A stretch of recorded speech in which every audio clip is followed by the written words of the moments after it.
Buenas noches, siendo casi 10 para las 11 de la noche, hemos vuelto para los que nos escuchan y para los que nos están viendo en un nuevo capítulo de Abreacción Podcast. Después de mucho tiempo hemos vuelto. 6 de diciembre, un par de meses más o menos. Un par de meses del podcast, el último fue de Mother, de Darren Aronofsky, que ya como nuestros podcasts pasó. Ya quedó en el pasado, como ese podcast y el último que hemos hecho. Así que les damos la bienvenida a este nuevo capítulo. Sí, nos ausentamos harto en este aspecto. Quizás los que nos leen, han visto el sitio, se han dado cuenta que hemos estado activos en estrenos y en festivales también. Así que a esos que nos leen, gracias y sigan ahí constante junto con nosotros. Claudio, ¿cómo estás? ¿Todo bien? Sí, bien, tranquilo. Estamos volviendo por varias cosas, o sea, sí, estábamos ocupados, hay que justificar un poco eso. Estábamos bien ajetreados por nuestra vida fuera de esto, que es la que sustenta esto. Entonces, tuvimos harta pega, estudio, Harto que hacer. Entonces nos consumía harto tiempo. Y esto de verdad que también nos consume tiempo, pero el tiempo que nos gusta. Entonces, para hacerlo bien, tenemos que estar en todos los cabales. En buenas condiciones. En buenas condiciones mentales y físicas. Y también, siendo sincero, había poco que darle rollo. Pensamos que claro, había pocas cosas que a nuestro juicio meritaban discutir, conversar, profundizar. Por eso también decidimos quizá darle más énfasis a las reseñas que hicimos en el sitio. Claro, o sea,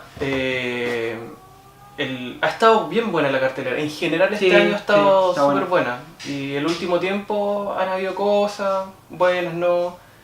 Hemos visto cine. Estuvimos incluso, ya lo vamos a comentar, en Fidox.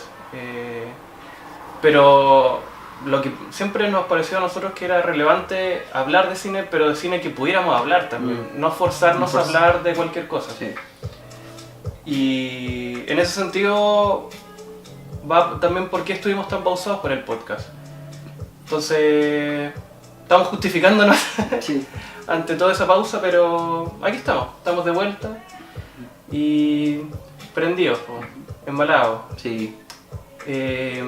Una de las cosas que mencioné es esto, Fidox, el Festival Internacional de Documentales de Santiago, en su versión 21 de este año 2017.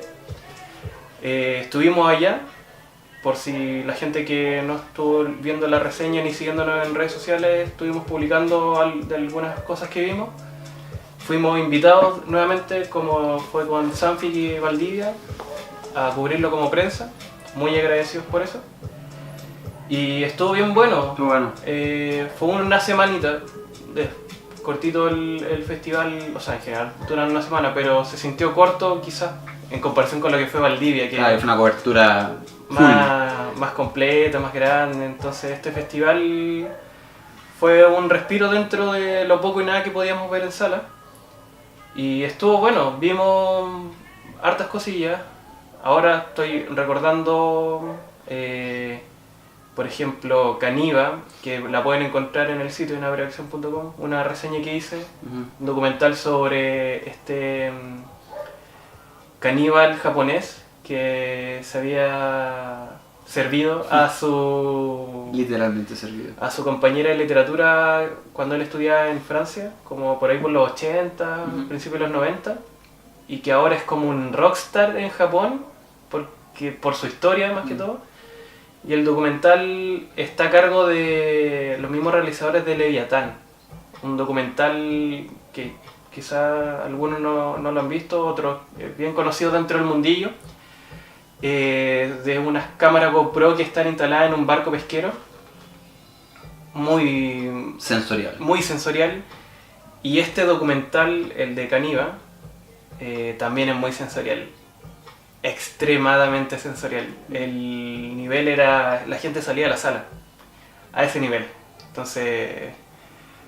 los que no han leído la reseña, pasen, revísenla y busquen por ahí si es que hay algo, porque está bueno, está bien bueno. ¿Tú qué...? Dentro de lo que viste...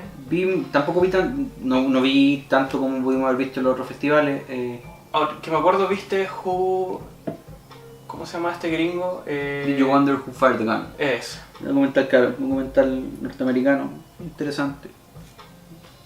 Un poco policial. Sí, bueno, me gustó, me entretuve. Cierta profundidad, me gustó ese documental. Vi estas cosas chilenas.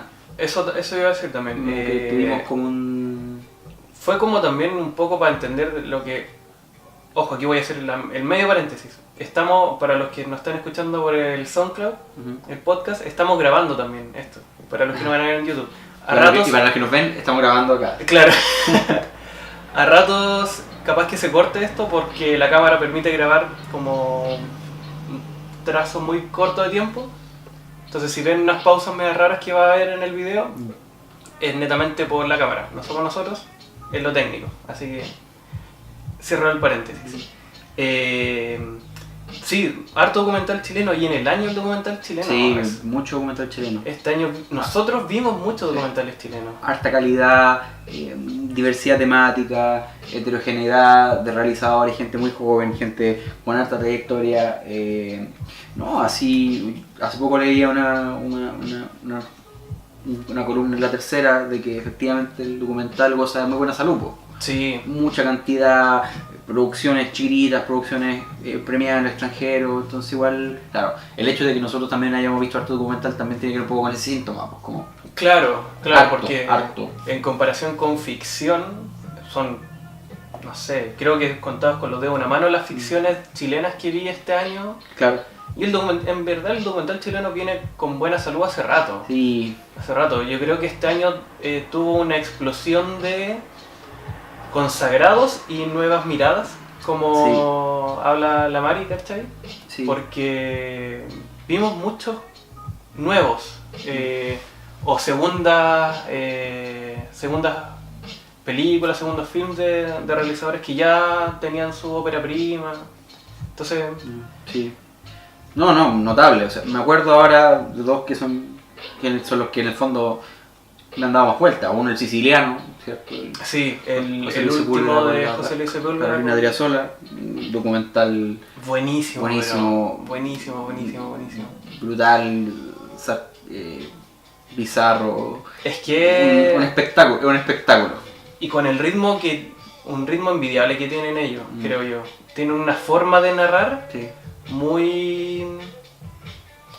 no sé, es como familiar a ratos, como entrometida, pero también... Claro, como está muy metido ahí. Están dentro de todo. Para hacerla corta, El Siciliano es un documental que sigue Sí, eso es los últimos años. Claro. El último tiempo de... El crepúsculo de... Carlos Abate. Juan Carlos Abate. Señor de las pelucas. El señor de las pelucas. Su vida íntima, sus relaciones, su decadencia, sus cumpleaños, todo. Sus holgorios, su juerga, sus crisis, su trabajo. Era un personaje único. Y de esos que incluso ya no hay, ya no existen esos dandy clásicos chilenos. No, y en el fondo... de cabaret, claro, de otra época. Un documental que en el fondo se hace cargo del peso que tiene la figura del personaje del que están hablando. Y en segundo lugar, o para mí que me pareció una muy buena instancia, Venían a buscarme, documental chileno. Eso no lo vi. Un documental chiquitito sobre la historia de este hijo al que los papás iban a ir a buscar al jardín infantil, y en camino al jardín infantil reciben un emboscazo y esos miristas y en el fondo desaparecen. Y la historia, la reconstrucción de este hijo que nunca llegó a ser recogido, ¿cierto? En su historia del exilio, y en el fondo cómo él reconstruye con las piezas que encuentra disponibles la trayectoria de sus papás. Sí. Me parece un documental precioso, muy melancólico también, pero que en el fondo tiene esa nostalgia o esa tristeza que me parece muy bella. Como, siento que, claro, a lo mejor es un documental que no adquiere destrezas técnicas o proezas narrativas, pero lo sigo recordando. Todavía está ahí pendiente. Recibió mención honrosa también en Fidox, así que nada, muy buen documental. Otros más, que ahí vamos a hacer un nexo con algo que... Hubo 2 documentales, uno que ya se había presentado antes en Valdivia, sobre Isla de Pascua. Está Ryu, que es el que me tocó ver a mí, sobre la herencia en los cantos de la isla, de la tradición del canto como valga la redundancia, una forma tradicional de mantener las tradiciones, que es a través de los cánticos, como lo que se mantiene acá como con la cueca, con las tonadas. La tradición oral. Exacto. Como a través de esos cantos se cuenta la historia de la isla, de los ancestros. Muy bonito, muy íntimo, muy simple de su historia, a través de una mujer y de su madre, como ellas van contando sobre esta tradición y cómo se relaciona entre ellos con los cantos. Pero el documental es básicamente un musical, porque todo es cantado, todo se relata de esa forma, entonces muy lindo, muy íntimo, muy entrañable, muy muy lindo. Y otro de Isla de Pascua, que es quizá uno de los, dentro de los documentales del año chileno, que han sido varios, pero es uno de los que ha sido más alabado también, es Tierra Sola. Sí.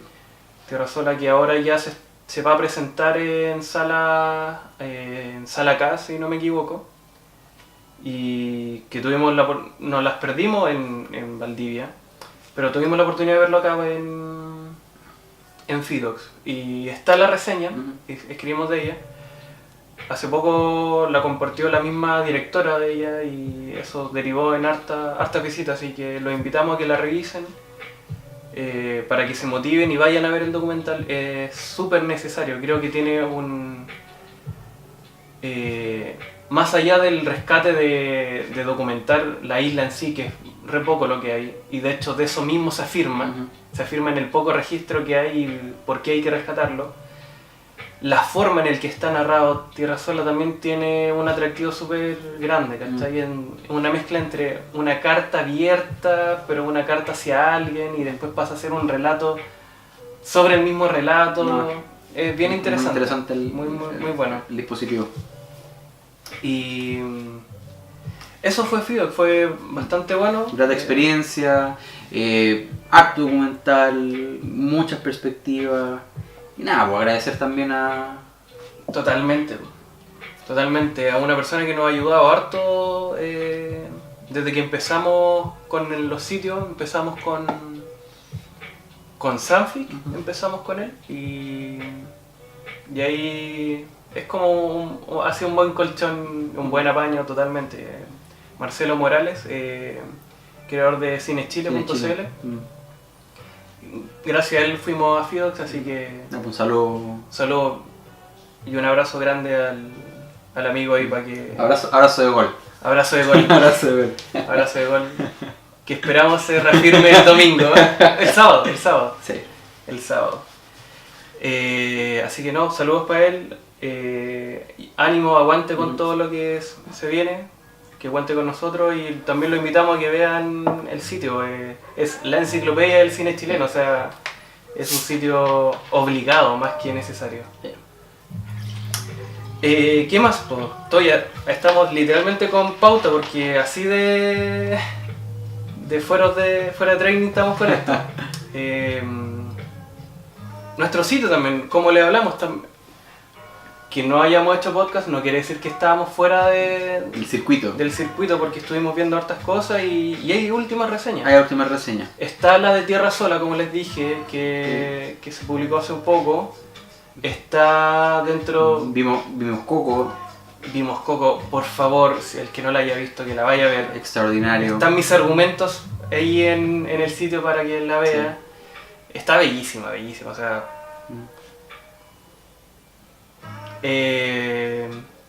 sí, ¿se nota la fórmula Pixar? Sí.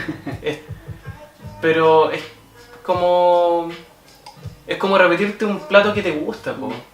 Te gusta y por algo te lo repetís, po. Aquí la fórmula se siente, sí, a esta altura. Quizás uno que ya está más adulto, quizás siente más los tiempos, aquí viene lo emocional, aquí viene la vuelta. El arco todo dramático. eso se siente, pero se agradece harto. Y, o sea, en mi caso me recordó a Ratatouille, que es la mejor película de Pixar, desde mi humilde opinión. Entonces, si me hizo recordar a Ratatouille, es algo, que vale la pena. También está... Extraordinario, Suburbicon, sí. Sí. Bueno, eso es como lo último. Eso es dentro de que ha estado de la última semana. Sí. Lo otro no, ya se ha ido ya de cartelera, así que... La idea es que vayan, revisen, buceen. Creo, si no me equivoco, va a volver a cartelera, pero circuito independiente, en sala K también, de Square. Ya. Va a volver. Ahí está una reseña también nosotros. Y así, por tirarla al voleo, yo creo que está dentro de las mejores del año. Sí. Dentro de un top 10 está. Top 10 está, sí. Sí o sí. Quizás sea bueno, claro, echar una revisa nuevamente por ahí. Pero por lo menos se alcanzó a estrenar acá, sí. En festivales, se estrenó en Sanfic, nosotros la vimos y se estrenó en sala, así que ahí va a volver. Y que hoy día lo publicamos también en el Normandí, y debe ser por lo mismo, por The Square, van a dar Fuerza Mayor. Ya.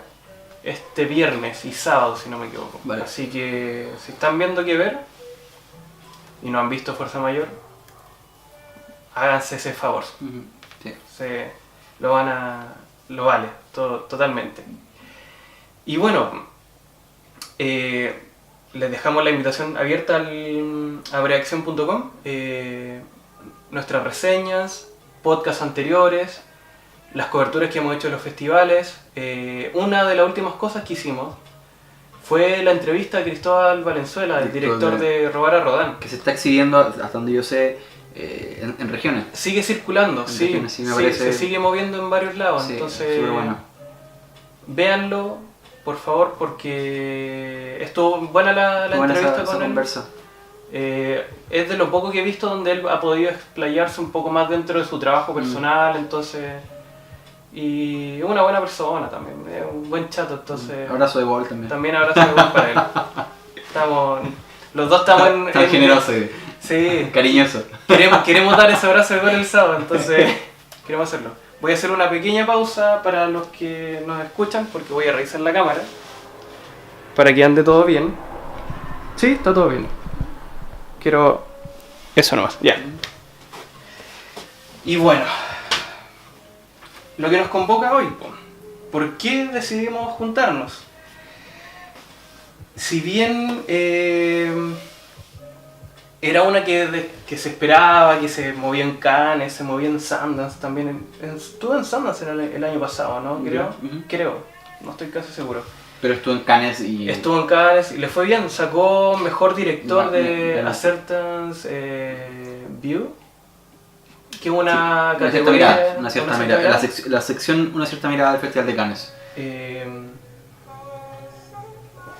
Y bueno, tienen su currículum dos grandes que los tenemos acá porque me gustó el tipo y me la jugué y adquirí la primera, Sicario, y no estoy hablando de Denis Villeneuve, sino que hablo del guionista Taylor Sheridan. Guionista de Sicario, excelente Sicario, buenísima, y Hell or High Water, o Comanchería como llegó en España, Comanchería. En España, también estuvo a cargo del guión acá. Y llega a salas con su primer largo grande. Creo que tiene un largo también antes, chiquitito, pero sin pena ni gloria. Se trata de Wind River o Viento Salvaje. Wind River, sí. Llegó a salas, se estrenó la semana pasada. El jueves pasado. No sé si siga en verdad. Está difícil, eso se ve después de esta semana. Sí. Pero, ¿para qué nos vamos a hacer los hueones? Está en... Por ahí. Está en salas alternativas digitales. Claro. Hace rato. En los sitios de streaming más cercanos. Hace rato. Así que si usted ya vio Sicario y se encantó como todo el mundo, vio Hell or High Water y se terminó por encantar con el guión, Wind River es la que tiene que ver ahora, totalmente. Y es la que nos convoca a esto. Sí. Creo que si partimos con lo que hacíamos antes, esa pregunta de ¿por qué queremos hablar de ella? Por mi lado creo que di un poco a entrever por qué. Por estas dos tablas por esas dos recomendaciones que están ahí en tus manos. Como... Aquí, ¿cómo era la tabla de los 10 mandamientos? Tablas de la ley. Las tablas de la ley, aquí. Tablas de la... donde no hay ley. Aquí no hay ley. Aquí la ley, de hecho, se la pasan por la raja. Y bueno, él también lo plantea en varias entrevistas como un cierre de su trilogía del borde.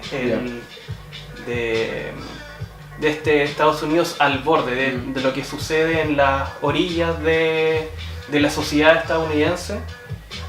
Aquí literalmente se salen de los bordes con Sicario y lo traspasan, pero no habla tampoco de lo literal de los bordes, sino que de gente que vive en esos extremos, de hacer las cosas en el borde o fuera del borde. Claro, por fuerza, por justicia propia, que se nota mucho más en Hell or High Water, dos hermanos que se deciden a robar bancos porque necesitan la plata, ¿cachai? Y entonces el tipo estaba planteando hace rato, estaba dando luces de que estaba rescatando también un género que estaba bien en decadencia. Siempre está en decadencia y siempre alguien lo rescata. Sí, siempre alguien lo rescata, pero creo que...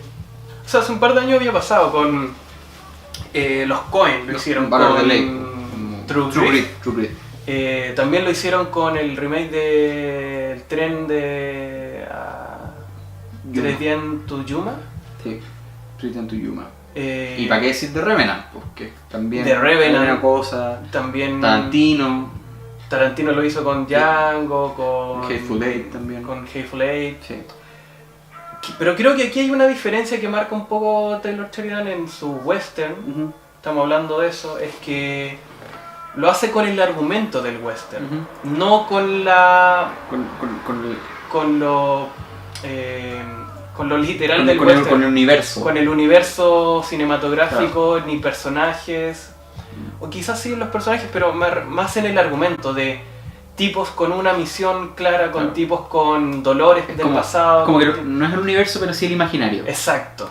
Y creo que su mayor trabajo más potente es en eso, es en el revisionar y en el reescribir el western, actualizándolo, aplicándolo a los tiempos de hoy y repensándolo. O a la matriz que él instala en estas otras dos películas. Sí. O sea, el imaginario del western, si bien no está como en términos temáticos, sí está en términos imaginarios, al menos en el guión que él escribe. O sea, él escribe un guión que tiene ciertas singularidades que lo definen como autor. Y pareciera que en esta tercera película... Nada, pues estamos hablando del tema, volvimos a la pausa. Volvimos de la pausa. Y estábamos un poco conversando de esta idea de los márgenes, o de los bordes, de las periferias, o de los márgenes, la marginalidad, como una especie de lugar donde la luz de la ley no llega. Claro, sí. Sobre eso es una de las cosas que se ven. Es más claro ahora en Wind River, que ya lo vamos a conversar, de la ley y la justicia no llega. Sí. No, y por eso todo está en las manos de los mismos protagonistas y de las mismas personas que son afectadas por el entorno, las condiciones socioeconómicas, sociales, territoriales, ¿cachai? Sí. El concepto de condiciones en todo su... Condiciones condicionantes. Exacto. Sí. Estaba pensando, a propósito de esto que tú decís, y se me vino a la mente, hace un tiempo estuve leyendo un estudio sociológico que hablaba de las normas, o las relaciones de los sujetos con las normas. Entonces hacía un estudio que hacía una especie de análisis transversal en niveles socioeconómicos. Entonces algo que nunca se me ha olvidado era que cuando hacían el estudio de la relación que las clases más empobrecidas, por ejemplo, más vulnerables, cuál es la relación que ellos tienen con las normas, digamos, todo tipo de normas, pues, leyes, normas tácitas, normas de conducta, cosas que tienen que hacer, que no pueden hacer. Era súper interesante porque la sensación que tenían los lugares, las clases sociales más empobrecidas, más vulnerabilizadas, era justamente que ellos tenían esta sensación permanente de que la ley nunca tenía que ver con ellos, nunca les llegaba. Entonces, por ejemplo, yo puedo poner la música a todo chancho, justifico muchas veces el robo, justifico miles de cosas porque la ley no me toca, po. Porque la ley no está hecha para mí, po. Como que eso está fuera de mi... Pero porque yo estoy tan lejos, estoy tan en el margen, claro, que la ley no me aplica, po. Donde es casi como que eso se pensó para otras cosas, no para mí. Claro. Yo no estoy en ese universo, entonces, en ese mundo. Ese imaginario de que la ley no me toca... es como un poco cuando se habla acá en Chile de la descentralización, una cosa así también, de que todo se hace acá en Santiago, todo pasa acá y para afuera no pasa nada. Claro, y en el fondo la tierra de nadie está como afuera, po. Bueno, claro. Las clases socioeconómicamente, esa dinámica de que los sectores más relegados socioeconómicamente, valga la redundancia, sienten o perciben que las leyes no les llegan, que no les afectan, que no están hechas para ellos, que no las hicieron pensando en ellos. Cuático. Claro, porque penca también. Porque no, penca, absolutamente.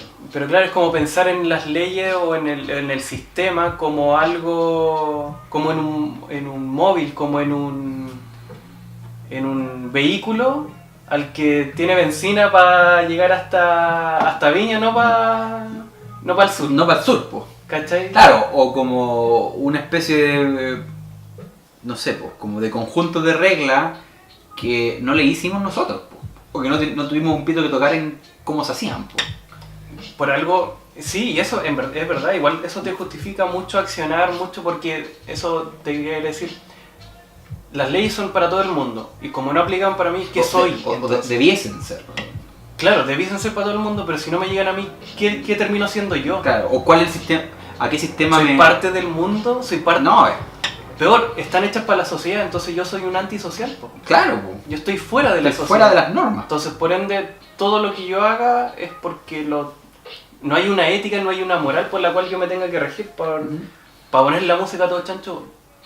Pico, bueno, así me da lo mismo, si total que no va a venir un Paco acá porque no llegan acá el FBI, lo que pasa en Winry, no va a llegar el FBI porque no tienen por qué. Porque también el poder, en la película, bueno, contando un poco la historia de la película es sobre un crimen o sobre un asesinato que sucede en un lugar apartado de Wyoming. Está en Wyoming, ¿cierto? Ya, entonces esto sucede en un lugar que está apartado, no es solamente el margen de Estados Unidos, sino que es el margen de la misma capital o de la misma ciudad. Claro. El margen del margen. Claro. Entonces, claro, ahí materialmente no hay pacos, no hay feds, no hay federales. Es como, esto pasa en la Araucanía, pero no en Temuco. Pasa en Coñaripe. En Coñaripe, claro. Así como San Ramón, como cualquier hueá que esté fuera de lo que uno conoce como... O fuera de Temuco, ¿cachai? Claro. No es solo que Temuco está fuera de Santiago, sino que dentro de Temuco es periferia de Santiago, pero Temuco es el centro que tiene otras periferias también. Claro. Entonces está la periferia de la periferia. ¿Qué pasa dentro de esos lugares? Claro. A eso va con esta película, ¿cachai? Sí. Porque es un crimen que sucede... mira qué interesante, en una reserva que en el fondo se llama Wind River, pues. Es una reserva autóctona o étnica donde supuestamente ahí viven las etnias en el fondo de Estados Unidos. Claro, de los pueblos originarios de Temuco. Claro. Mira, Temuco. Sí, la región de la Araucanía, ¿cierto? Como si esto pasara acá a las afueras de Temuco. En un bosque. En un bosque donde están los mapuches. Sí. Donde los mapuches tienen una reserva propia, ¿cachai? Y que en el fondo también ahí sucede que dentro de este espacio también hay otras leyes, porque en el fondo quienes viven ahí no son necesariamente norteamericanos, también son... Exacto. Son nativos americanos. Y ahí es donde empezamos a ver un poco este tema de la discriminación ¿dónde está la integración y la discriminación? Hay como, ustedes tienen su propio sistema, ¿cachai? Entonces se rigen, incluso tienen policía indígena, Sí, pues. que el Paco el que aparece en la película. Pero al tú hacerle el espacio de ellos, lo estás discriminando Claro. de la ley La social. integración supone que en algún momento esos que tú estás integrando estaban afuera. Exacto.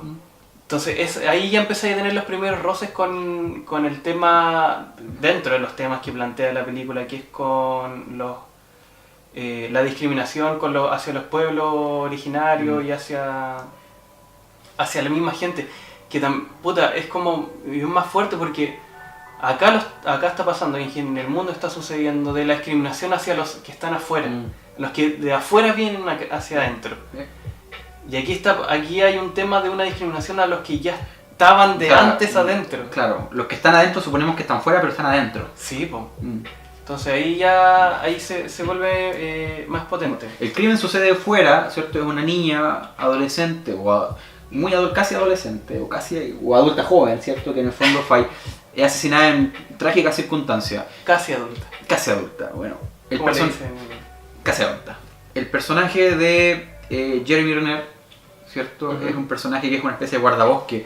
Yo cuando vi la película me imaginaba, este gallo en Chile trabajaría en CONAF. Como sí, guardabosques. Es como guardabosques, sí. Bueno, que pilla a esta mujer, él también casa, ¿cierto? Entonces pilla a esta mujer y bueno, en el fondo la pilló en este lugar periférico, deshabitado, despoblado, donde solamente hay naturaleza y nieve. Y lo que él tiene que hacer es en el fondo reportarle a las autoridades que pilló a una mujer que está encontró asesinada. un cuerpo.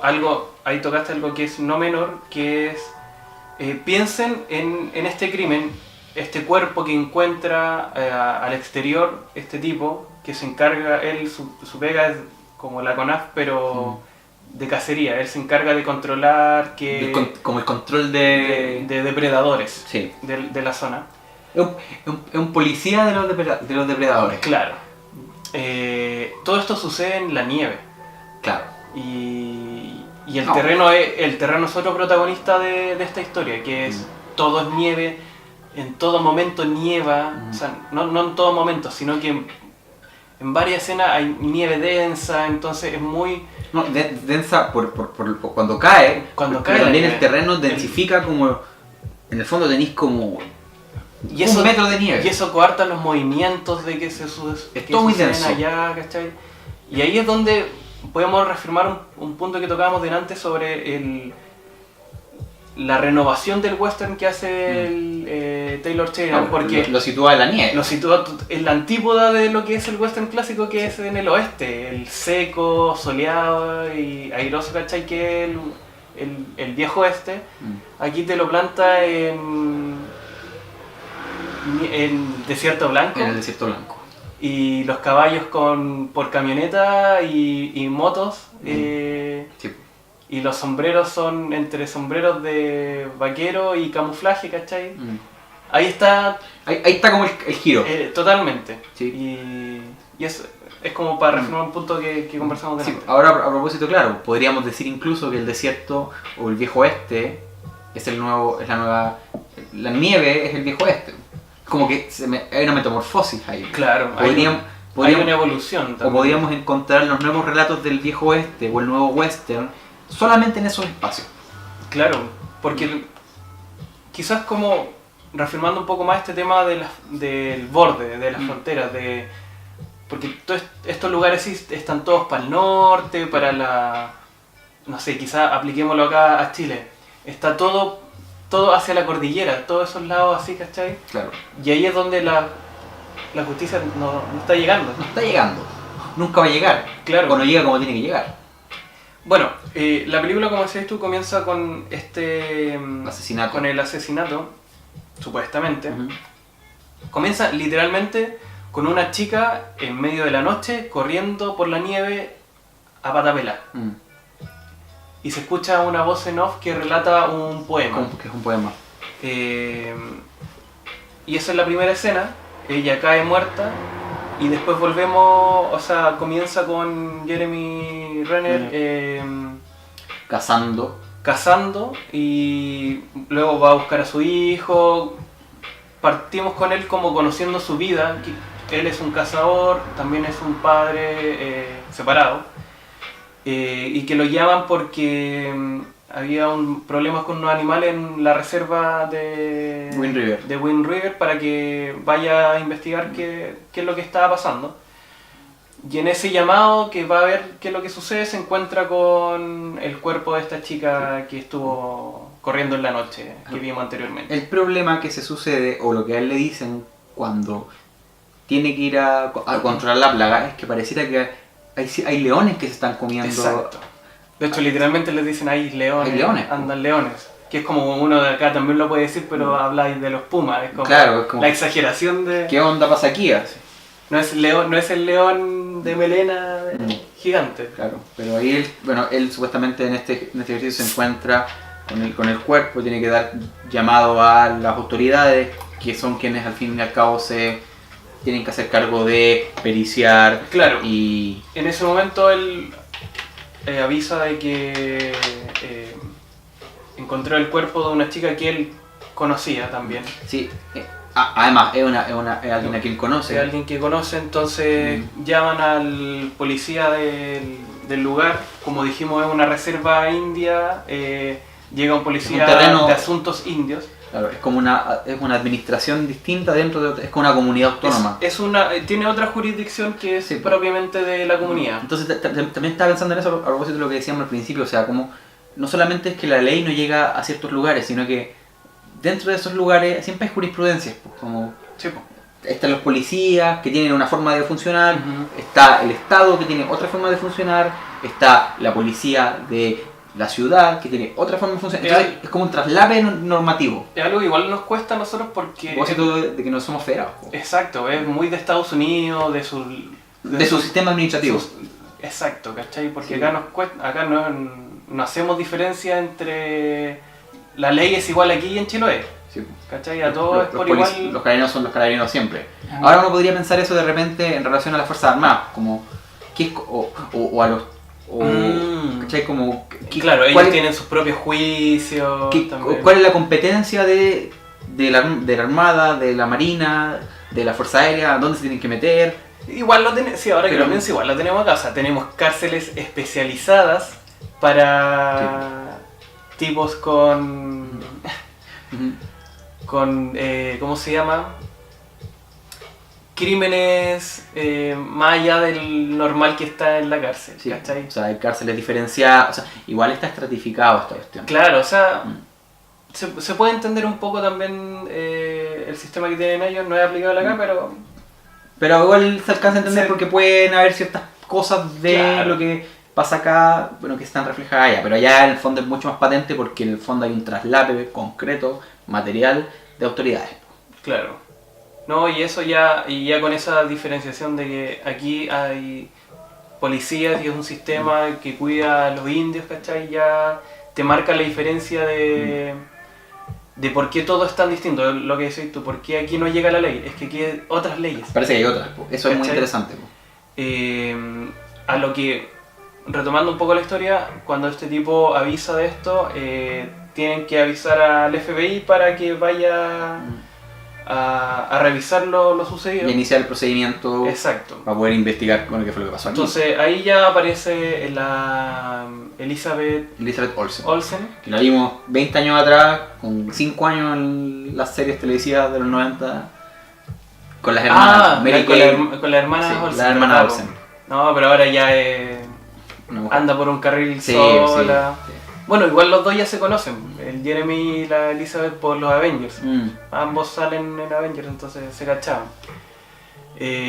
Bueno, ahí ella es la representante del FBI que va a revisar el cuerpo y le explican lo sucedido y ahí empieza el caso, básicamente la investigación de qué es lo que sucedió. ¿Por qué una chica termina patapelada, muerta, sangrando en medio de la nieve y por qué murió? Ojo, a 10 millas, a 10 kilómetros del lugar más cercano que estaba habitado. Exacto. Sí, estaba pensando en un detalle que ahora me acabo de acordar, que esta chica, Elizabeth Olsen, es de Florida, o sea, del extremo de la costa, nace en Florida. Es que hay que contarlo porque ella llega como única, a ella le avisan que tiene que ir allá, sí. Y más encima, ¿y por qué cuenta que es de Florida? Porque llega muy desabrigada, una plena tormenta de nieve, claro. Y le dicen, pero ¿de dónde vienes? No, que yo vengo a Las Vegas, entonces... Florida, naciste en Las Vegas. Las Vegas, Nevada, claro, Wyoming. Como, no nací en Las Vegas, soy de Florida, pero estoy allá y soy lo más cercano que tenían para que viniera para acá, y por eso estoy acá, básicamente. Es que lo pensaba porque a propósito de la ley o de este rollo que tenemos, o esta discusión que tenemos respecto de las leyes, si tú lo pensáis, ella es la representante material de la ley, po. Exacto. Ella es la ley, el poder, o la norma, lo que sea, pero en el fondo... Es la única que tiene la poder potestad para poder hacer... en todo el lugar. Ella es la que manda en ese momento. Claro. ¿Cierto? Pero en el fondo una cabra que estaba en otro lado, como que en el fondo es súper arbitrario, po. Claro. Es como la pillaron estaba cerca. Puede haber sido cualquiera. Uno piensa que la ley como es un poder soberano que nos abarca todo y que es universal y que todo, en el fondo tenemos que estar cuidados de que no podemos hacer nada, no sé, ilegal, incorrecto, porque siempre está la ley, los ojos de la ley mirando el gran hermano y todo esto. Pero en el fondo ella es una loca que estaba en Las Vegas y habían estado carreteando y la llamaron, tiene que ir a la pega. La ley está encarnada. Yo creo que esa es una de las formas uno de los puntos donde te dice el Sheridan que la ley está hecha con la punta, o en general. Es súper arbitraria, bo. Porque se reafirma en que en otra escena van a buscar a unos tipos como sospechosos, unos más outsiders que los outsiders que ya se presentan, unos pasteros que están en una casa, ¿cachai? Y llega este Paco que es de los indios y le dicen, oye, ¿dónde está este loco? Pero, bueno, tu hermano, bueno, está en la cárcel, tú mismo lo metiste ahí. Dice, ay, ¿no está con libertad condicional? Mira, y le dice a la Elisa, mira, el sistema funcionó esta vez. Ahí reafirma un poco más lo que estás diciendo tú, como, bueno, el sistema funciona como el pico en general, bueno. Por eso la justicia en general funciona como el forro. O que en el fondo la justicia es superhumana, ¿cachai? Es como una institución errática, sí. Coyuntural, un poquito improvisada, arbitraria, circunstancial, algunas veces un poco parcial. Pero claro, está esta imagen de la ley, esta mujer imponente que tiene los ojos vendados y tiene la balanza, ¿cierto? Omnipresente y la ley, así. Claro. Que la ley es la estatua que encontramos en el Palacio Tribunales. Exacto. Y en el fondo es Elizabeth Olsen, cagada de frío, viniendo de Las Vegas, con la caña probablemente, hacerse cargo de un caso que no cacha mucho. Y que al principio como que no quiere cachar y después se da cuenta de qué se trata y recién se mete. Y le pide ayuda a Jeremy Renner, que es como el guardabosques de la CONAF, pero pero es como todo así una especie de... Todo es muy pichulero. Todo es muy pichulero. Es muy tercermundista. Sí. Muy Chilean Way. Bueno, eso es uno de los temas que toca harto... Creo que es el gran tema, a mi juicio. Que toca harto Wind River. Y que... La desmitificación de la ley. Sí, es que la ley en estos lugares, básicamente la ley o la falta de ella es la que argumenta el western, yo creo. Haz una pequeña revisión para atrás en la memoria de cualquier western y la falta de ley es la que te argumenta la historia. Sí. Claro, esta idea como super... Porque eso es el cáliz, es la fuente de donde nace el vaquero, el llanero solitario, el justiciero a caballo. La persona que se toma la ley por sus propias manos. Exacto. El justiciero, claro. Esta imagen súper gringa del sujeto que, claro, la remete contra lo que él piensa que es correcto y que en el fondo la justicia no ha sido capaz de abordar. Y algo muy propio de la historia de Estados Unidos que... Recuerdo, ahora me estaba acordando de este libro de 50 clásicos del cine, el de Ascanio Cavallo y Martínez, que hablaban, creo que era de uno de los western era The Searchers, si no me equivoco, que aparece en ese... Sí. Y que el western ayudó, más que el mayor aporte que hizo el western, es crear la mitología que nunca ha tenido Estados Unidos. Forjar la épica norteamericana. Que nunca existió. Claro. The Searchers, Río Bravo, que también está en Río Bravo también. Son películas que son lo que, por ejemplo, fue la Ilíada y la Odisea para la civilización helénica. Exacto. A eso voy, que no existía, de que no había... Esa es no la épica. existía la épica de la Ilíada. Claro. La épica occidental que ya tenía Europa escrita hace cientos de años. No, y todas las grandes civilizaciones tienen literaturas que en el fondo consolidan mitología, sus identidades nacionales. Claro, pues, ¿cachai? Que se afirman, tenéis naciones enteras que se afirman en su mitología para construir su cultura. Sí. Estados Unidos no tenía nada, ¿cachai? Sí. Y el western vino acá a decir un poco, construyámosla. Estos somos, de aquí venimos, claro, estos son nuestros referentes. Así se construyeron nuestras ciudades, nuestras civilizaciones. Esto es lo que es bueno y malo. Nuestros héroes son así, claro. ¿Cachai? O sea, John Wayne es el héroe por excelencia, el arquetipo del héroe, sí. Justiciero. No me recuerdo exactamente bien dónde, pero no sé si era una película o una serie donde había un afroamericano que hablaba de que, incluso él decía, sí, I'm not your negro. I'm not your negro. El documental, mi mala memoria es horrible, pero el protagonista del documental, que era un tipo, era como un par de Malcolm X, de Luther King, era un activista, filósofo también. Por los derechos civiles de los afroamericanos. Hablaba de cómo estaba construida la sociedad estadounidense culturalmente para que el negro se sintiera fuera de la misma sociedad de la que pertenecía. Sí. Que decía, aquí voy con esto, que él veía televisión, veía cine y veía cómo los héroes nacionales eran tipos que cazaban a indígenas y a negros, a morenos. Claro. Decía, mi héroe de pequeño tenía que ser John Wayne, porque me criaron para que sea John Wayne, pero yo veía que el tipo se dedicaba a matar a personas del mismo color que el mío. Como así, que es una cosa brutal, que tiene que ver con la representación del héroe. Exacto. O sea, si así se creó una nación, nos seguimos cuestionando por qué siguen siendo racistas. Claro, como... Si se criaron con eso, esos son los pilares. Internalizo una identidad que supone un héroe que justamente para validarse como héroe aniquila a la minoría de la que yo formo parte. Exacto. Terrible. Horrible. Sí. Pero bueno, quiero ir un paréntesis bien importante como para reafirmar este tema del western, de que finalmente el western es... Se afirma en este tema de la ausencia de la ley. Uno de los primeros temas que yo empecé a ver de la película es este tema del lugar, el terreno. El terreno también como argumento de tu accionar. Que aparece mucho en muchos diálogos. El one que ataca, el one que está metido en la droga, que dicen, pero mira dónde estoy, aquí no pasa nada, no hay diversión, no hay mujeres, ¿qué más puedo hacer? O sea, y eso se refleja harto también en el poema que aparece al principio, un poema que habla de la añoranza de un lugar mejor. Y es como, bajo eso es que también se sustenta un poco los tipos de personajes y sus motivaciones durante la película, ¿cachai? O sea, es la añoranza de un lugar mejor, porque todos ahí están viviendo porque tienen que vivir ahí.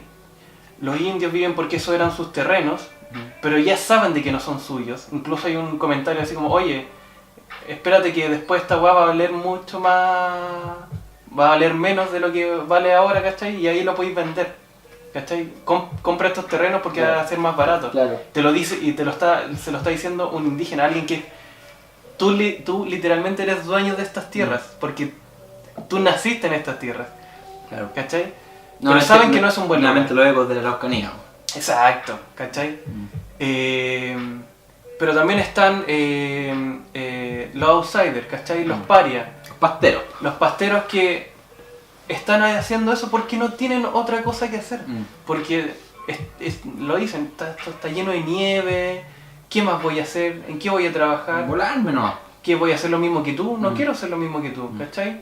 Entonces, está esta constante ilusión y añoranza de un lugar mejor, que es como que está ahí a la siga. Otra de las cosas que es el rol de Jeremy Renner, que es su trabajo finalmente. Él es, ya lo dijimos, él es cazador. Él se encarga, en la segunda escena que aparece, se encarga de controlar a los animales de... Controlar los depredadores que en el fondo pueden diezmar los rebaños, los caballos, las piezas de ganado. Claro, de la gente que habita en esos lugares. Que ellas ahí de nuevo se empieza a sustentar el tema del western, o sea... No, ese personaje... Ahí es donde aparece... Ese personaje es Clint Eastwood. Bueno. Ahí está Clint Eastwood, ahí está John Wayne, y ahí están todos los western, ¿cachai? Donde se vuelve a reafirmar este personaje, en que él es un experto leyendo las huellas. Sí. Lo hace al momento de cazar, cuando ve las huellas y dice, hacia allá va este animal, por ahí andaba cazando, se movió de tal forma. Y con el crimen también. Cuando... Le hice a Elizabeth Olsen. ¿Qué es lo que pasó no acá? No estáis viendo las señales. No estáis viendo las señales, claro, porque son las huellas son las que nos están dando el camino que deberíamos seguir para avanzar. Para dar con el asesino. Y en este caso, y es bien literal eso, porque hay dos escenas donde literalmente le enseña cómo seguir las huellas. Dice, esta chica viene corriendo por 10 kilómetros. Venía corriendo, ¿por qué? Porque la hendidura... Ahí tiene un Sherlock Holmes. Sí, es muy explícito en su análisis, pero es una forma de reafirmar su categoría de cazador, de explicar su saber, en el fondo. Y lo dice, es lo único que sé, por algo lo sé, porque es lo único que sé hacer. Hay un tema, perdón, también estaba pensando, nosotros decíamos que Jeremy Renner era Clint Eastwood, era John Wayne, pero ahí está lo que decís tú, la actualización del western está, por ejemplo, en la relación que Jeremy Renner como personaje de western típico establece con los afroamericanos o con las etnias americanas, ¿cierto? Sí. Porque al principio de la película le enseña a su hijo a montar el caballo y tú estás pensando todo el rato, claro, el que él va a decir, puta, mi ancestro norteamericano, migrantes, irlandeses, son los que montan los caballos. Miguel dice, no, pues, te estoy enseñando a usar los caballos a la usanza de los ancestros de la tierra. De los nativos. De hecho, sí, porque el cabro chico cuando le dice, oye, esto es muy cowboy. Dice, no, esto es... no sé, apache, no sé, ¿cachai? Esto, así dominan los indios, los caballos. Y ahí es donde también es la forma en que... Como que, dice, puta, no, es John Wayne, pero también es como un John Wayne distinto. Es que ahí es donde parecía que distinto. Ahí es donde le puedes darle otra lectura a las huellas que él sabe leer. Porque él conoce el terreno, conoce las tierras y conoce las huellas que se han dejado en la tierra. Entonces él no solamente ve las huellas para seguir los rastros, él domina las huellas, ¿cachai? Entonces Él sabe lo que pasó. Él sabe lo que pasó, exacto. Es como un medio arqueólogo, ¿cachai? Un arqueólogo. Un detective, pero un arqueólogo también. Aquí voy con eso, que es como él sabe leer las huellas, él conoce el entorno. En el western también el entorno es un personaje más, ¿cachai? Sí. Y aquí, para todos los personajes, están despojados de todo como el mismo terreno. Entonces siento que ahí hay una vuelta en que el espacio son ellos mismos, ¿cachai? Y él los conoce a todos. Él es el lector de todo. De todo, o sea, el intérprete. Así como él ve las huellas y lee las huellas y codifica las huellas en el suelo, él lee al sujeto. Lee a las personas también, ¿cachai? O sea, pasa con los otros tipos, los pares que también los conozco de chicos, ¿cachai? Claro. Que se conoce a todo el mundo, ¿cachai? Es como... todo es la palma de su mano. Es el detective, es el antropólogo, es el arqueólogo, es el psicoanalista, es el intérprete, el lector. ¿Y sabéis dónde se reafirma más? Creo, el tema de qué tan impregnado está él con el espacio, su camuflaje. Sí, bueno, esa metáfora es... Eso es muy clave porque él no solamente caza, él se camufla con el terreno para poder hacer su trabajo. Entonces él, como ya dijimos, esto sucede en la nieve, el tipo anda con un traje blanco para camuflarse, ¿cachai? Y en un tiroteo, que excelente esa escena, también le saca provecho, ¿cachai? Sí, pues. Y ahí es mucho más latente.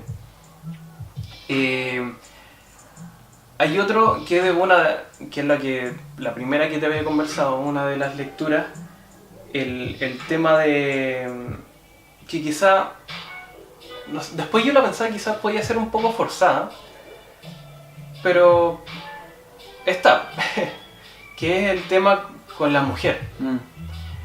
Aquí hay una mujer, hay un cuerpo de una mujer que murió, pero después de correr 10 kilómetros descalza.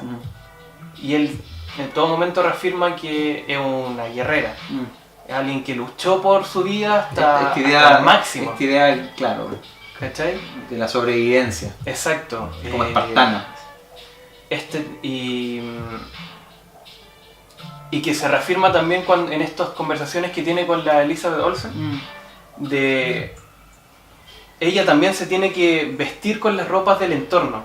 O sea, tiene que ponerse botas, chaqueta y todo, para sobrevivir al entorno, si no, no aguantaría nada. Sí.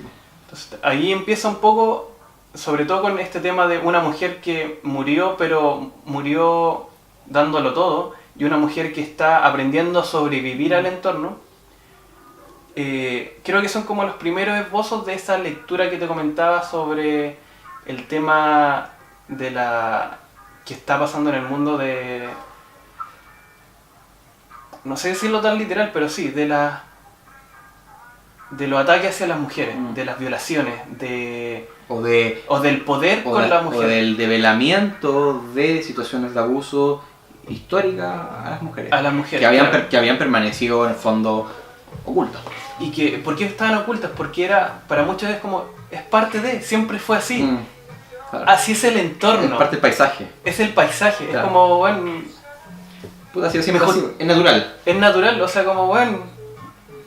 Claro. Que te corran mal. La naturalización del abuso. Exacto.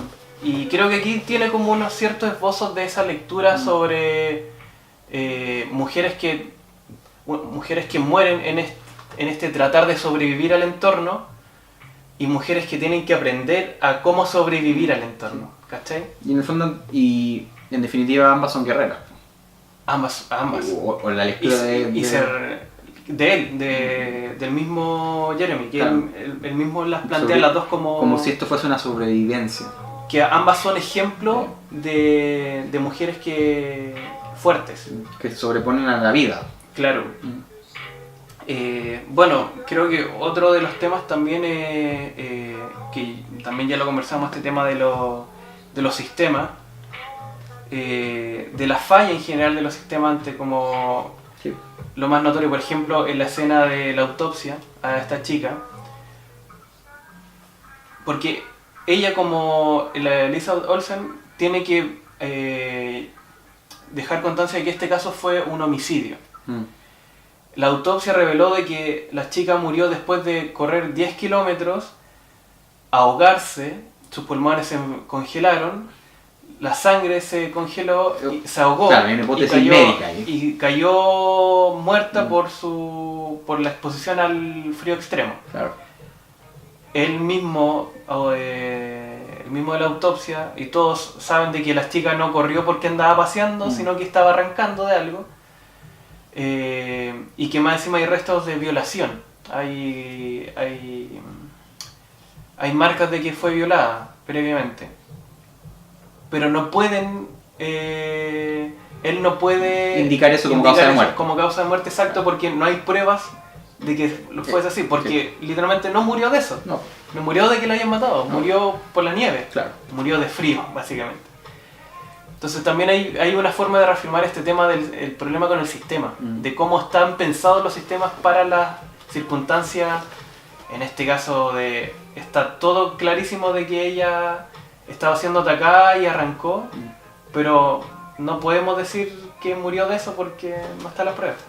No, claro, no podemos decir que ciertos hombres de la industria hollywoodense abusaron de las mujeres porque en el fondo no tenemos las pruebas. Exacto. Y ahí, con esa escena y con otra que viene un poco más adelante, está este tema del tratar de ayudar, que lo dice Elizabeth con el Paco indio, van a la casa del padre de esta chica. Y Elizabeth quiere investigar más del caso porque quiere saber finalmente qué pasó. Necesitas esclarecer esto como un homicidio para que los federales hagan algo, si no, no lo van a tomar. Y ahí es donde tiene un encontrón con el papá de la chica. Ella le dice, yo solo quiero tratar de ayudar. Dice, pero ¿qué es tratar de ayudar? Porque ustedes siempre que tratan de ayudar insultan. Y siento que también ahí hay una forma de... Un choque cultural. Un choque totalmente cultural. De falta de empatía. Sí. Pero de general. O sea, cómo ni siquiera el sistema o los distintos agentes del sistema se pueden adaptar a las circunstancias. O sea, el tipo de la autopsia, eso, bueno, no puede hacer más que esto. No, yo sé que la mina la mataron, o la trataron de matar, pero esto es lo que es. Estoy tratando de ayudar, ¿cachai? Del otro lado también pasa lo mismo, ¿cachai? Como que están... como finalmente todo tu accionar queda coartado por el sistema. Claro. Como que la ayuda filtrada por el sistema transforma tu ayuda en negligencia. Exacto. Y eso es lo que te deriva en que ya los personajes, sobre todo la Elizabeth Olsen, que es como... Ella tiene un rol también todo el rato de alumna. Todo el rato está aprendiendo. Sí. Está aprendiendo a conocer el terreno, a sobrevivir a él, a seguir las huellas. Y hacer ley también, yo creo. A cómo hacer ley, exacto. Cómo encarnar la ley de la mejor manera posible. Pero esa otra ley. Sí. Porque eso se reafirma acá. Ah, verdad. Porque en Sicario. Aquí también veía una mina que quiere hacer las cosas bien. Aquí la Elizabeth Olsen lo literaliza, dice, yo quiero hacer las cosas bien. Pero parece que no las puedo hacer bien acá, en este lugar. Lo mismo que le pasaba a Emily Blunt en Sicario. Ella estaba ahí para hacer las cosas como tenían que hacerlo, como le enseñaron, como supuestamente dice la ley. Incluso ahora que lo pienso, quizás por algo son mujeres, porque quizás están representando a esa estatua, a ese símbolo de esa mujer que tiene que ser la ley, pero choca contra el mundo real, claro. El entorno que tiene sus propias leyes por las que se rige. O que en el fondo no logran soportar o sortear o resolver la brecha, en el fondo insalvable que se instituye entre los sujetos y las leyes que los rigen. Sí. De ahí, bueno, ahí el film sigue en todo el tema de la investigación. Después de esa escena aparece el Jeremy de nuevo a hablar con el papá de la chica. Ahí, y a esta altura ya empezamos a conocer un poco más el caso de Jeremy. Porque ahí, en mi caso, entendí por qué él es un cazador también. Sí.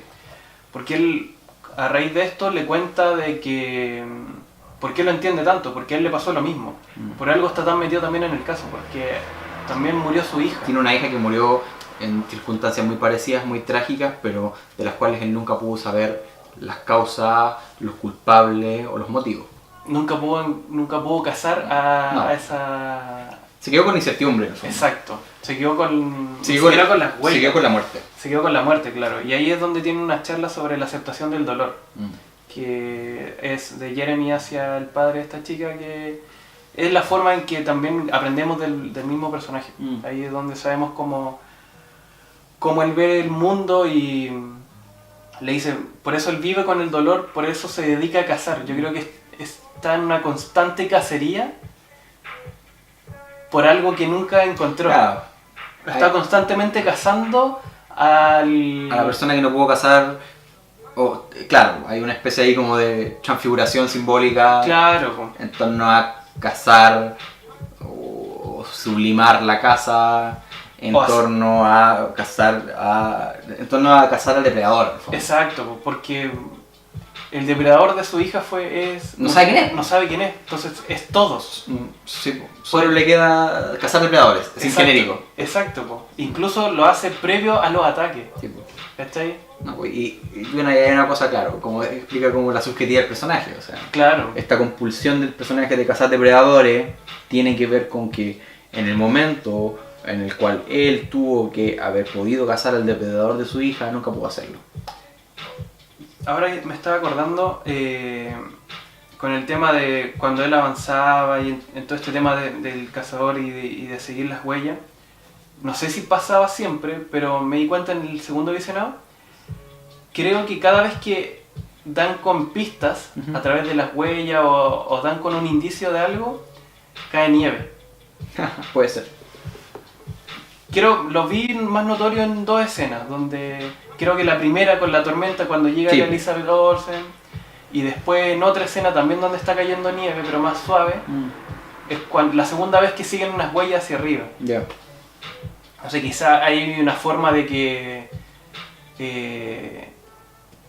como que estar en el camino de hacer las cosas bien, o como de las cosas, o como tú crees que lo estás diciendo bien, no son del todo fácil. ¿Cachai? Como que están ahí constantemente encima. Como que la nieve te va a seguir cayendo igual. Igual te cae la nieve. El dolor va a estar ahí siempre y tenés que aprender a llevarlo, ¿cachai? Ahora, esa es una manera también bien interesante de construir la rememoración, o sea, es que es paradójica en el fondo, claro. El recuerdo de la hija muerta, la única manera que esa pérdida pueda ser vivida o pueda ser vivificada tiene que ver con el dolor, pues. O sea, lo único que me queda a mí es el dolor que yo puedo sufrir por mi hija. Esa es la única manera de traerla, recordarla, rememorarla desde el dolor. El dolor como una posibilidad de recuperar la pérdida. De hecho se lo dice en la charla, en la conversa, cuando le dice el momento en que aceptes, abraces ese dolor, ahí finalmente la vas a poder visitar en tus pensamientos. Que en el fondo es una forma muy lacerante de vivir la pérdida, desde el dolor, claro que sí, pero del dolor de la pérdida. Ahí me recordaba mucho a Manchester by the Sea. Sí, ahí... Como personajes que no resuelven ese atolladero. No, y que lo asumen como una mochila que van a cargar siempre, pero aprender a hacerse el músculo de llevar esa mochila. Claro, que es una forma, insisto, muy lacerante de vivir la pérdida, pero bueno. No estaba haciendo psicología del personaje. Claro. Una cosita chica que también, como dentro de estos como elementos que veía, aparece la refinería, que es cuando, siguiendo las pistas del caso y todo, terminan yendo a una refinería a la de afuera, que tiene su propia jurisdicción también. Volvemos a un núcleo... La periferia de la periferia de la periferia. Exacto. Que también puede ser visto como, siguiendo con la lectura de un western, como estas pequeñas colonias de indios que aparecían en los western antiguos, donde estaban esos como indios así como un poquito, ¿cachai? Pero que tenían que evitar, y si no salían y te empezaban a atacar y todo. Tierras de nadie. Claro, y que finalmente, con sus propias reglas. Y que finalmente es en esa refinería donde está la gran escena del ataque de balazos y disparos y... La matanza. Y muy buena, por decirlo. Como bien, sí, me pareció interesante porque es bien caótica. Súper. Me gustan los western, que yo pensaba como las secuencias de western están como los tiroteos. Son tiroteos, si tú lo pensáis, súper clásicos en su estructura. O sea, van las pistolas para allá, segundo plano, el hombre esquiva la pistola, o sea, esquiva el balazo, tira a otro, en el siguiente plano el sujeto como que lo ve pasar, pero luego se esconde. Es una lógica muy secuencial, po. Es más de película de acción que de western a ratos. Y esto es, puta, un desastre en 5 segundos. Sí. Es muy entrópica. Sí. El caos, ¡pum! En esa escena están, ¿cuántos eran los tipos de la refinería? ¿4? 4 más los 2 pacos que acompañaban a Elizabeth y al paco indio. Entonces eran una escena de poco menos de 8 personas, 9 personas, que terminan todos en el suelo, ¿cachai? Todos tirados... Baleados. De hecho, el primer balazo. Y el primer balazo. Power. Es brígido. Power. Claro. Entonces, claro, es otra forma de entender el tiroteo, que me pareció que también es nuevamente una actualización del género. En esa escena hay algo que me reafirmó el punto que te comentaba antes de la lucha de la mujer contra el mundo, sobre todo lo que estaba pasando por la aparición de ataques y violaciones. Es que en ese lugar solo ella tenía jurisdicción. Transversal para todos. Sí. Porque estaban los guardias. Sí, pues la potestad encarnada. Con su armas, estaban los pacos también. Todos se podían disparar y ahí no había ley que los protegiera. Solo ella. Y creo que es una forma, ahí como que empieza a darse la vuelta en que cuando todos se vuelven un poco animales, y de hecho como que se rodean entre ellos, solamente ella es la que pone un poco de razón y abre un poco la voz. Quizás es el momento donde ella se hace cargo de su rol. Exacto. Como ahí, justo ahí. Como todo este rato te estoy enseñando a sobrevivir. Puta, ahí toma las riendas, ¿cachai? Y tú tenías el poder también de que cayera todos estos animales, claro, ¿cachai? Ahí lo ponen en ejercicio. En ejecución totalmente. Ahí en esa escena hay una cosa que también encuentro que es brutal, a propósito de hablar como el rol de la mujer dentro de la película, o la representación de la mujer. Es que claro, luego de esa escena ellos tienen que ir al remolque donde supuestamente está quien al parecer, o quienes al parecer son los asesinos de la mujer que encuentran antes. Sí, po. Y ahí hay un giro narrativo, un flashback. Muy bueno. Que está como. Que a mí también me pareció que estuvo bueno. Sí. O sea, bueno, bien ejecutado. Bien ejecutado. No sé si era original, pero sí me pareció bien ejecutado. Que en el fondo es que cuando abren la puerta del remolque donde se van a encontrar con los asesinos, comillas, nos hacen un flashback a qué fue lo que realmente sucedió con el cuerpo que vimos al principio. Claro. Entonces ahí, claro, hay una especie de. Bueno, vemos a la pareja de esta mujer que fallecía, la vemos a ella, están durmiendo. Este hombre comparte el remolque con otros hombres que en el fondo llegan después carreteados, curados. Hay algo que nos faltó, que además del cuerpo de las chicas, se encontró en la investigación el cuerpo del novio de ella. Novio. También en medio de la nieve, descuartizado en algún momento, claro. Ambos murieron en súper trágicas circunstancias, entonces. Y en esa escena que estás comentando tú, ahí es donde aparece esta chica. Sí, pues aparecen los dos cadáveres. Y cuando en ese momento estaban vivos y no sabía, todavía no entendemos qué es lo que estaba pasando. Claro, pero también nos están diciendo que finalmente lo que pasó esa noche pasó ahí. Claro. Por algo es como que se abrió la verdad. Claro, es como el momento donde se devela el misterio. Exacto. Entonces están en una escena donde ellos tienen una escena bien romántica, tienen relaciones sexuales, luego están acostados, llegan estos amigotes, ¿cierto? Borrachos, del carrete, sujetos muy marginales, ¿cierto? También, claro. Emborrachados. Como parte del terreno. Súper patriarcales, como machistas. Toscos. Bueno, la clásica representación patriarcal del hombre misógino. Entonces, sí, a mí me pareció interesante porque en el fondo, bueno, ahí se devela el misterio y en el fondo hay una trifulca y todos se ponen a pelear porque en el fondo uno de esos hombres, el más jugoso, sí, como que en el fondo se acerca a la cama donde está esta pareja y como que empieza a especular sobre lo que hicieron y como que quiere ver a la mujer y como que se extralimita, que me parece como muy evidente su vulneración en el fondo, porque estaba violando el espacio de intimidad de esta pareja. Entonces ahí el hombre salta, empiezan a pelear, entonces se golpean, la mujer como que huye, pero también le pegan, y ahí aparece un poco parte de la escena de la violación, como, claro, pero que en el fondo está súper bien tratada también. Que me parece interesante como dónde está puesta la cámara, como en la cama, sí, en su rostro. Sí, la violación parte desde el rostro de ella. Desde el rostro, que me parece que claro, estaba pensando como en otras series donde claro, eso es lo importante, o sea, la vivencia, la mejor forma de dar cuenta de la vivencia es el rostro de la mujer, claro, de quien lo padece. Y incluso la cercanía, estar ahí encima de ella. Que no es el énfasis de la película tampoco, pero también me parece como muy bonito o una buena forma de representar una circunstancia muy infame. Totalmente. Entonces, bueno, pasa eso, la mujer, bueno, está con pijama. Siento que también en esta cosa de la violación como colectiva, porque parece que ahí no es el único el que la ve en ese momento, sino que buscan hacer, no sé si al final eso no sucede, no me acuerdo muy bien, pero pareciera que la violación es como disciplinaria también, así como una manera de disciplinar a la mujer, como de dominarla, domesticarla, vulnerarla, de quebrarla en el fondo. La mujer que en el fondo luego vemos muerta en la nieve, huye, ¿cierto? O sea, sí, huye a pie pelado, descalza, con pijama, y camina 10 kilómetros y finalmente muere en las trágicas circunstancias del principio. Pero esa escena me está... Yo me acordé al tiro de...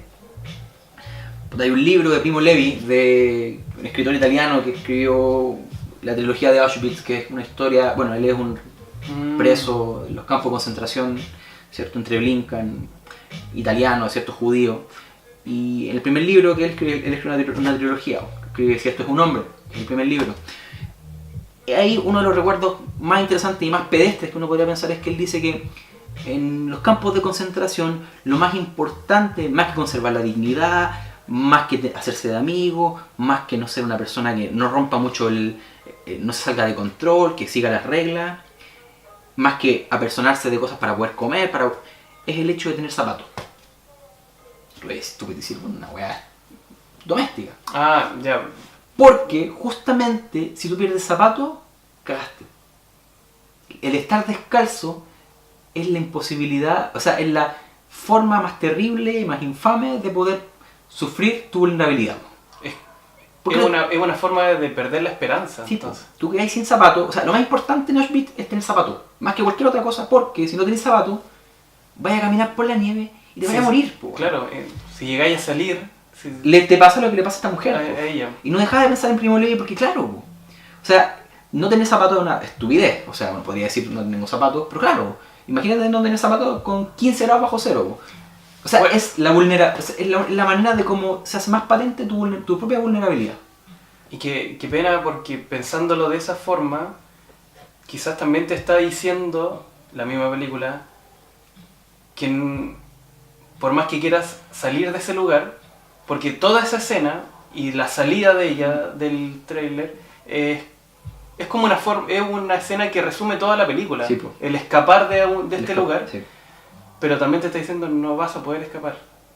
Lo intentaste. Lo podéis intentarlo, pero nunca vas a poder arrancar de ahí. O sea, ahí es tu vulnerabilidad, ¿cachai? Estás presa de tus pies, de tus pies, ¿cachai? De tu desnudez, tus pies no tienen la capacidad de arrancar de escapar de este lugar que te va a tener presa. Claro. Hasta la muerte. Y que en el fondo es la moneda, y que por eso me acordé al tiro, es la moneda de pago de la venganza de Jeremy Renner con el sujeto que viola a esta mujer y la mata. Y por algo quizás él sigue estando ahí. Sí, me pareció que ese cierre es muy bueno. Sí. A propósito de que la manera de cómo tiene de cobrarse venganza Jeremy Renner es con los pies descalzos. Sí, no, que quede pegado. Probablemente sea es que claro, si seguimos en esta lectura del mundo en sí, en general, de este ataque con las mujeres, con las violaciones y todo, se te puede ir la vida en arrancar, ¿cachai? Si no tenéis las herramientas necesarias, sí, como son los zapatos, ¿cachai? Para sobrevivir. Como sí los tiene y como sí aprendió la Elizabeth Olsen, ¿cachai? Claro. Que ella es atacada, la disparan, pero sobrevive. ¿Por qué? Porque aprendió a cómo sobrevivir en el terreno. Y a cómo dar finalmente con el caso y con encontrar el culpable y todo. Con pedir ayuda, finalmente encontró la justicia, ¿cachai? Sí. Pero tuvo que aprender a cómo sobrevivir en ese terreno, ¿cachai? Como lo que tienen que ser todas las mujeres. Claro. Es como no estamos diciendo que es lo que tienen que ser, sino que es como el mensaje que siento que está tratando de transmitir, de decirte, nosotros como hombres tenemos que ayudarlas como en ese fin de ser el cazador de estos depredadores, porque nosotros también lo somos, porque nosotros somos los depredadores en esta pelea. Nosotros somos los que violamos a las mujeres, ¿cachai? Los que atacamos a las mujeres. Entonces nosotros mismos tenemos que ser los que cacen a estos depredadores y enseñarles y educar y guiar y ayudar a estas presas, ¿cachai? A estas mujeres descalzas, ¿cachai? Que están en este mundo de nieve donde lo que necesitas son zapatos para poder sobrevivir. Sí, no sé. Es un tema grande, bueno. Es que sí, es una lectura súper rebuscada de la web, pero es que finalmente es una forma de este tipo le dio una vuelta al western, ¿cachai? Le dio una relectura a la web. Sí, lo hizo muy actual igual. Y en tiempos donde hay algo que está pasando que es, la justicia no llega, incluso en lugares donde está, o sea, pasó en Hollywood, ¿cachai? Sí. Las presas tuvieron que sacar la voz, ¿cachai? Para que se hiciera justicia. Ahora, no sé si aquí corrígeme tú, no sé si esta película es contemporánea como al destape del escándalo. No, porque esto se empezó a... Weinstein Company la compró en Cannes. Ya. Pero yo creo que el tema se venía fraguando, sobre todo, siguiendo con la misma lectura, incluso me gustaría asumir de que el tipo ya sabía de antes.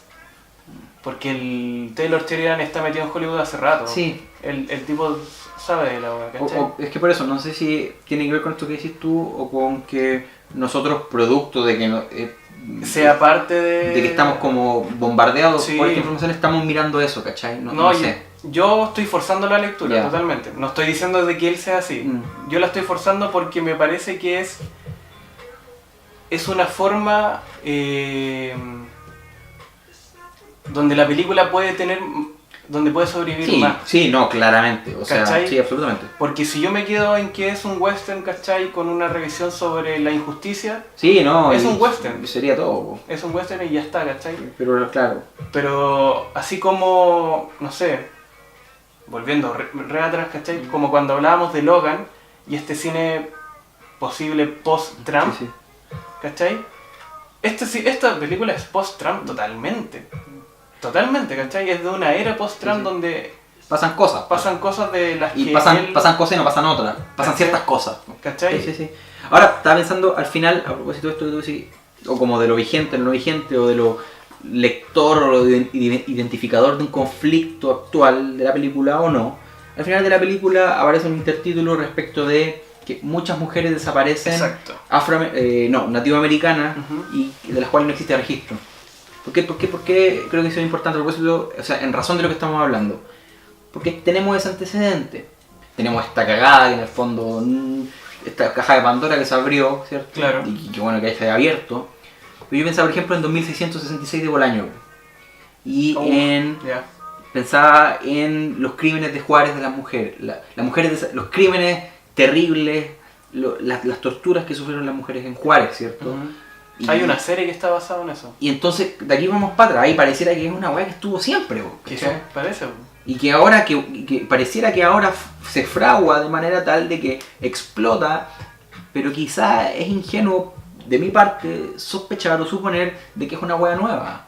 Sino que, claro, es una weá que siempre ha estado, y yo puedo decir, claro, a lo mejor antes no había tantos indicadores, pero a lo mejor sí habían y yo nunca los vi, ¿cachai? O es que quizás no están hilados. No están hilados, claro. ¿Cachai? Porque, o sea, por ejemplo, siempre había violencia, ¿cachai? Lo que estuve escuchando en otros lados, en otros podcasts, sobre antecedentes de esto, dicen, oye, los antecedentes de estos son Bill Cosby, por ejemplo, ¿cachai? En todo lo que es Hollywood, Woody Allen. Sí, o sea, yo creo que los elementos están como para hacer esa lectura y... Incluso, no sé, el otro día pensaba en Mindhunter también. Si te fijáis, Mindhunter, la serie de Netflix de Fincher, es sobre el entender la cabeza de los asesinos en serie, ¿cachai? Sí. Y es una forma de decir como casi entendamos qué es lo que está pasando acá. Es una forma de hacer Estamos haciendo un Mindhunter. Exacto, ¿cachai? Como que estamos uniendo los puntos. Es una forma de decir como tengamos ese rol como de empezar a entender. Sistematicemos. Exacto, ¿cachai? Sí, tienes razón. Como siento que no sé, quizás es una forma mía de decir como que no todas las cosas son un porque sí.